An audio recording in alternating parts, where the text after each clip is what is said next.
Pero actually hindi naman kami aabot ng Tae, Talisay pa rin yun. Boundary lang, so malapit lang din naman. Dahil po sobrang ulan, ginamit na lang muna nating service itong howler ni Bilog. Kasi Bilog naman sanay na dito sa kanyang howler. Sabay! Oh, may sasabay oh. Karoni. Oh, nakapasahero pa kami. 15. 15 daw. Siningil lalo. Napolo lang.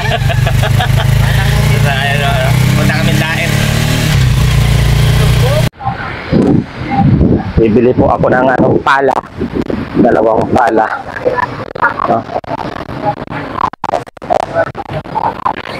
Okay. Meron kayong pala na yung pala.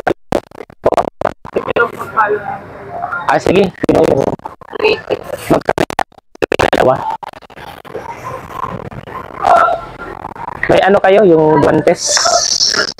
Kano isa nun? Ano? Kanin na pares. Tsaka pagkano yung kanin.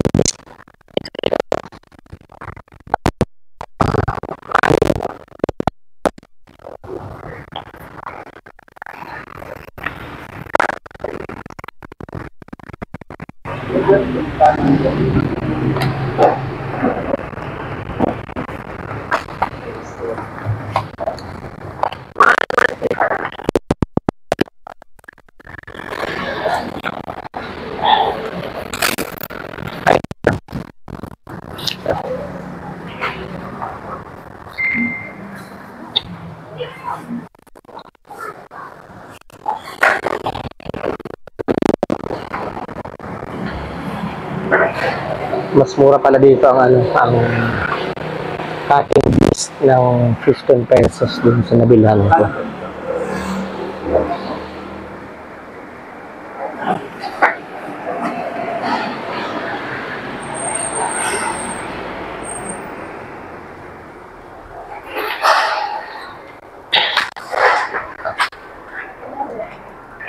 So yun, bumibili pa ako ng ng gloves para hindi rin na susugat yung kamay ng mga gumagawa, lalo yung sa bakal tsaka hahawak ng semento. Ano po? 590 po. Yun, medyo manipis sa ating display na. Ganda.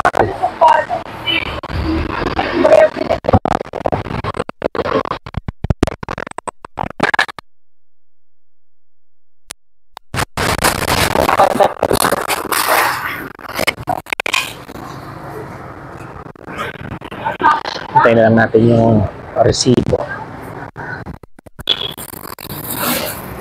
Ay, sir! Wait lang, ma'am. Love Judy! Ronald! Ronald! Abutin mo na daw kay manager. Thank you. Kape.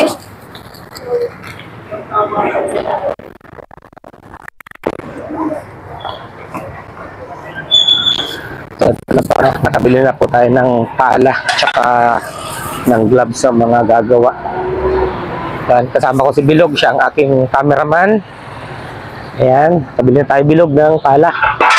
Okay na yan. Ayan, okay na. Ayun po, pauwi na kami ni Bilog. Nakabili na kami ng pala, ng gloves tsaka cutting disc. So bukas, day 3 ng paggawa ng bahay. Magpapadeliver na po tayo ng mga graba, apple size, tsaka yung na-crush na, yung na-crush na, tsaka bakal pa rin kasi kulang pa yung bakal, and then semento kasi posible ho na umuusan na yung yung poste natin. Malalaki nga yung bakal ng poste. Ayan, ang helper po natin si Bilog tsaka si Pading Rene. So ganoon din po, tutulong din ako sa paggawa ng bahay para makatipid tayo sa sa labor. Ayan. Siguro papayat na ako pagka tumulong ako doon. Pauwi na po kami. Ayan, abangan po natin kung ano yung mangyayari mamaya sa bahay. Ayan guys, umuulan-ulan pero tuloy-tuloy ang gawa. So bukas Bibili po ako ng trapal para kasi nahinto na bagsak ang ulan. Bukas po bibili ako ng trapal para dito tsaka dun sa kabila para nakakasilong sila, no? At baka magkasakit ang mga gumagawa. Yan po, pangalawang ano na yan, pangadwa na yan, ano pa eh? Pangalawang pamposte. Ayan, nagpapabricate na po ng mga pamposte. So baka sa susunod na araw maitayo na po yan, makabuhos na rin. At tapos na din doon, nakapag ano na po, ano, ayun, yung mga bakal na gagawin, ayan kung makikita nyo, nakatapos na rin. Ayan. Kulang pa ba yan, Tiyo? So bibili pa po pala ng bakal, kulang pa daw sabi ni Tiyo. Kulang pa. So bibili pa po ng bakal, pero may bakal pa naman po doon sa ano, sa kabila. Oo. Ayun. Mamaya bibigyan tayo ni Tiyo ng ano, ng listahan ng bibilin para bukas pa-deliver ulit natin. Ayan po, no. Gagawa ulit ng ano, titiko sila ulit ng bakal para sa pangatlong poste. Ayan, para sa pangatlong poste.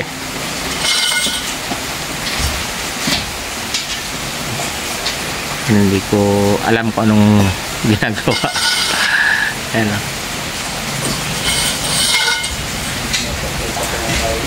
Mano-mano lang ano.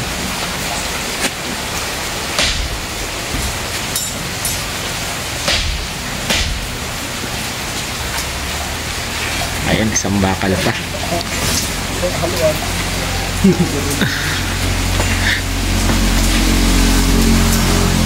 Yan yung 16mm ano pa di? 16mm na bakal.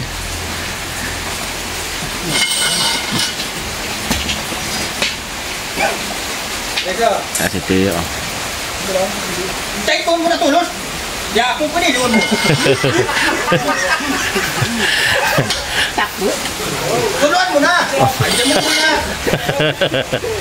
Yung kaya ako pa din.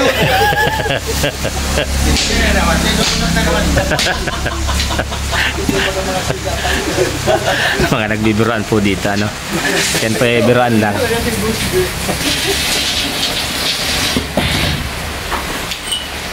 So hapon na naman, no?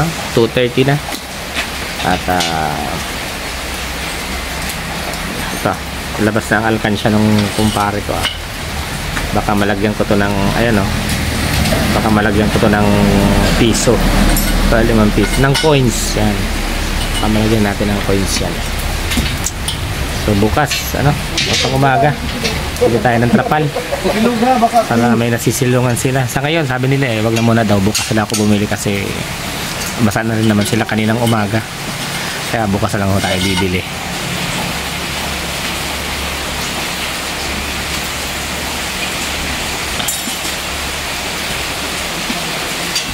Tiyo!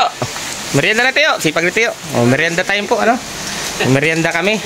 Hindi nakapagluto kasi in-expect natin may mga luto dyan sa labasan ay maulan daw po, walang nagluto. So bukas bili tayo ng lutuin, pansit tsaka sopas, ano. Tapos ang request nila tanghalian, ano, Teo? Gulay lang?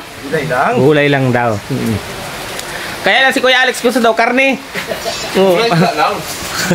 Gulay isda. Ayan, sa tag-ulan. So merienda po tayo. Nang prito. Ayan, gulay with prito. At si Pading Rene nagulat po kanina. Grabe, muntik nang mahimatay sa gulat si Pading Rene kanina. So, maulan po talaga, no? Kaya dahan-dahan ang paggawa. Pang ilang poste na yan? 20. Pang tulo na? Pang-apat? O pang-apat na poste na po, ano? Pang-apat na poste na yung nagagawa ngayon. Ando na yung iba. Ando na yung iba sa dulo. Ayun po yung yun. Ayun na, yun yung ibang posting nagawa. Nakikita niyo. Hindi na po tayo nakalabas. Lakas ng ulan po kasi. Ayan. Ayan, nakatapos na naman po ng isang poste. Ano, dinadala nila doon. 3 tao ang nagbubuhat kasi medyo mabigat. Yung pinakamalaking, hindi naman totally pinakamalaki, yung malaking bakal na usual na ginagamit sa ano, sa may mga second floor na bahay, yun ang bakal na ginagamit natin. So ayan, grabe po, no? Hindi tumitigil ang ulan at tiningnan natin yung weather forecast. ng 15 days. So hanggang araw ng mga puso. Sa akin okay lang na maulan sa araw ng mga puso kasi wala naman akong date. So kahit maghapon yung ulan, okay lang. Ayan po, pagkatapos ng isang bakal na kakahatid lang nila doon, ng isa palang poste, ayan, gagawa na naman sila ng isa pa. So puro poste muna ngayon, tapos naghukay po kanina. And siguro po pagka tumila yung ulan, tsaka na sila magbubuhos sa ibang araw. Pero palagay ko matatagalan ho ang ulan, kaya medyo naaabala ho yung ating trabaho, no? Ang sabi ko, wag silang magpaulan, pero ayun, wala daw magagawa, kaya dire-diretso na lang yung trabaho. Pero bukas bibili po tayo ng trapal para sa kanila, para hindi din sila nauulanan. Ayan, tulong-tulong na sila para mabilis. Ayun po. At naka-cut na rin naman po ng mga bakal kanina pa. So kinulang din po tayo ng bakal. Bukas magpapadeliver pa din tayo ng bakal. Ayan, medyo marami-raming bakal bukas ang i-deliver natin. Maya po pakita natin yung mga natapos ngayong araw. After nitong pagkahatid nitong ginagawa nilang ito, pakita natin yung mga natapos nila dun sa likod. Para po updated po tayo sa sa ginagawang bahay ni Daddy Donut. Ayan. Yun, natapos na po yung huling poste ngayong araw. Ayan, bale, ayan, tapos andito pa po yung tatlo, bale 4, kulang pang 2, kulang pa po ng 2 poste. Grabe ang ulan, nakapayong lang tayo sa ngayon. And then eto, naghuhukay pa rin. Ayan, mga tubig pa po yung hukay. Eto, Bilog, okay na yan Bilog, bukas naman, nagpaulan na din pati si Bilog. Bilog, bukas naman. Ha? Sige. Bali, 4 na poste pa lang din po. 4 na butas. Ito. Masyadong nakakaabala ho ang ulan, kaya hindi makabuelo yung mga gumagawa. Bumili din tayo kanina ng pala. Ayun, mga bagong pala. Nagagamit na. Grabe. Grabe. Ang ulan. Hindi makabuelo. Bukas po, pa-deliver ulit tayo ng mga bakal. Sana bukas medyo hindi ganito ang panahon. Medyo maganda-ganda sana ang panahon bukas.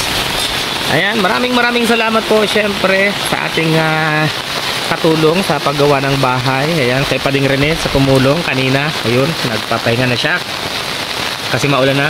Syempre, thank you so much kay Ate Inday at sa isa pang anonymous sponsor na tumutulong po sa atin sa pagpapagawa ng bahay. Shoutout din natin ang ating mga kaibigan, ang Truso Family, Prohop, ayan, RMM, PRFG Family, ang RFUS, ang Team Maligalig Calabarzon Chapter. Syempre, shoutout din natin ang Team Honeybee. Ayan, ang Team Honeybee. Maraming salamat po sa suporta. Syempre, shoutout natin si Imay. Ayan, shoutout kay Imay. Maraming salamat po. Ingat po kayo at ingat din ako. God bless us all.